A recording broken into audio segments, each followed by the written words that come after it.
I am Tori Miller, and I have another really good friend of mine, a client that drives an hour to see me. Yes. She is also a coaching client, just somebody I hold near and dear to my heart. Um, do you want to introduce yourself? Yes, I'm Latiisha Gash, and I've known Tori for a long time. And just to see the growth and what she's doing now is amazing. So I'm just happy to be a part. Thank you, T. Yes. So last week we did the identity audit, the master class slash workshop. Yes. So what would you say is your biggest takeaway from that? Well, I had a couple of things to be honest. First, I was just so amazed how all these ladies that didn't know each other was open about some of the things they were going through. And that really stood out to me because most of the time when you in a group session and this is a new thing, some people just shy away and like, oh, I'm gonna talk about my situation. Yeah. But in that, everybody was open, was really like engaging with each other and what everybody had to say. And I just feel like that was the trust that was built with Tori. Mm. Everybody know Tori, they trust, and it was like a safe space for everybody to open up and express their different things that the list that you gave us, Tori, to write down, and it was just amazing. So I love I that. enjoyed that. Yeah. I enjoyed y'all, and I'm so glad that you said that, T, because that's my goal to create a safe space for women to be vulnerable, so that we can heal. Right. Um, so I really appreciate you noticing that. Yes. Yes. So what from the class? How have you implemented this week?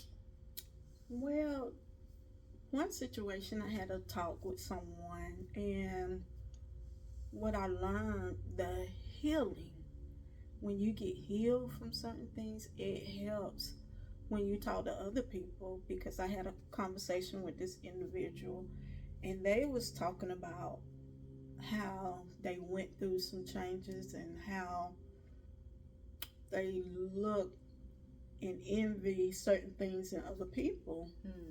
And it took for them to heal from that, and they was open to those individuals and said, hey, this bothers me. And I also looked at myself and what I had to heal from a young girl and the things I went through. So to be able to engage with other people and talk about healing is amazing. And like we always talk, this is not an easy process, but it's a living process. That's good. It gives you life because you've been carrying so much weight and burden on yourself because you haven't got healed from certain things. So. Oh, T, that was so good. Yeah. And you're right. It's not easy. Is you have to choose this journey. Yes. And I can say, because we've done some personal work together outside of the group coaching, and I've seen a tremendous amount of growth within you, and I'm so proud of you. Well, thank for you. That. I thank you for helping me with that.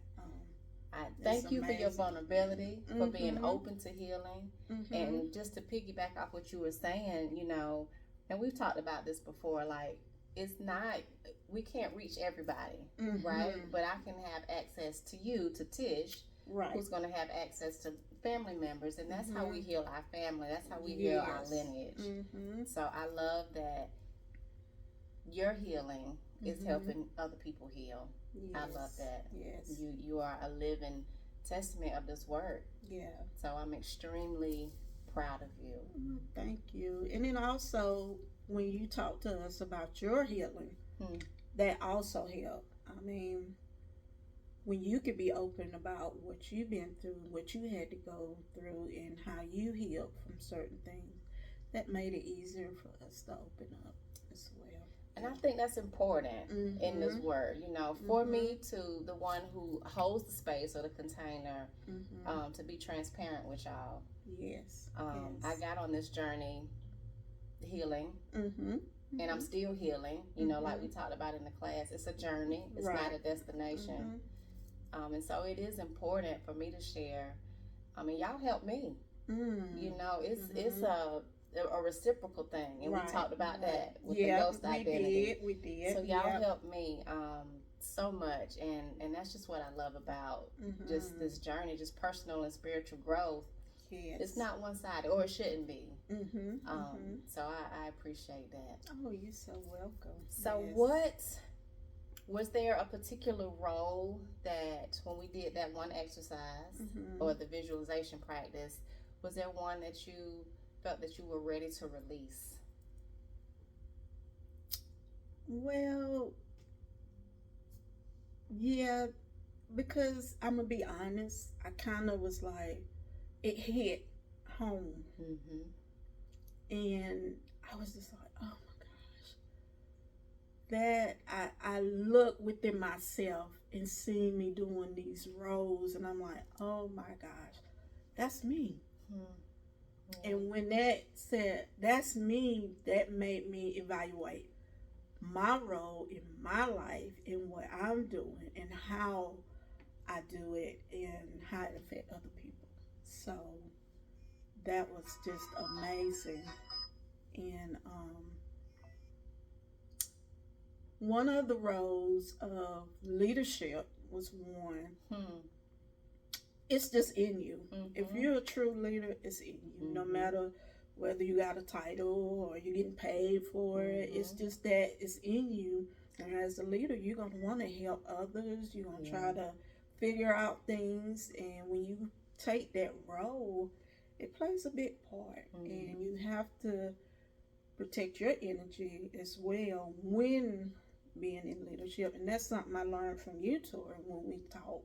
You know, when there's bad energy, you kind of got to be careful because it can wear you down. So that's good. Because one of the roles that I realize I have to let go of is offering unsolicited advice. Because as a leader, and you know, you may be able to see some things that you could recommend that could help benefit, but if they're not ready, they're not going to receive it. And then I find myself getting upset because they're not taking the advice that they didn't even ask for. That's good. Yeah, that's true. So that's a good one. That is true. That's a good one. Yeah. So that's awesome. Yeah. So thank y'all. Just wanted to just do a little quick run through of what the identity audit experience was like, and so you could hear it firsthand. So we'll see you on the next visit.